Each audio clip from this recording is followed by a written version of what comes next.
Kasongo yeye Mumbali nanga Kasongo mbona wewe Songa libala yeye Kasongo mbona wewe Mumbali nanga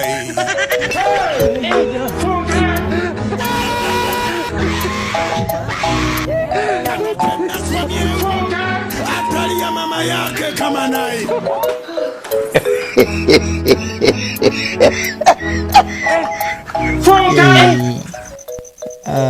ngo haikaze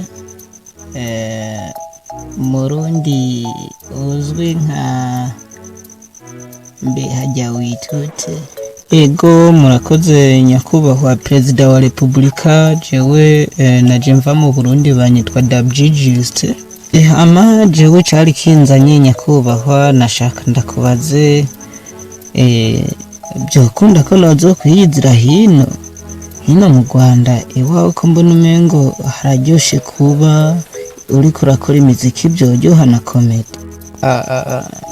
Kukwakira vyari vyo waza ukisanzura, yamara abarundi ubwo ngiye mbaha ikaze mu Rwanda baca bashaka kurendegera, sinzi kubitaho.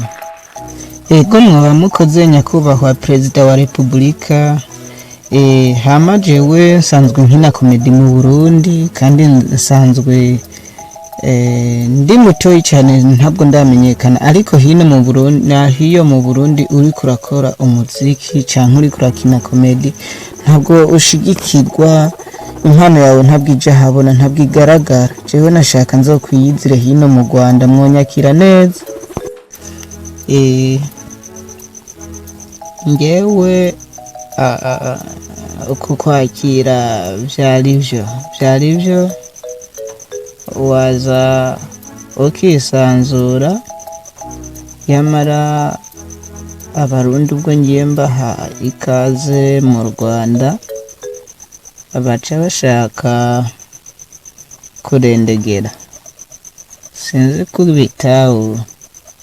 Nukuri nyakubahwa Perezida wa Repubulika, ndabyishimiye cyane kandi ndabakengurukiye. Ego hama nanje naje n'agataro nyene ngira nce nsubira inyuma, ndaze mu minota 10 ndaba nshitse mu Kirundi wacu. Ego ariko abarundi mugira inkuru rwose, waje n'agataro. Sawa, ntacyo turaguhaye ikaze, uzaze wisange mu Rwanda, haratekanye, umutekano ni wose. Dusubire hanyuma rero uzambwira. Dabji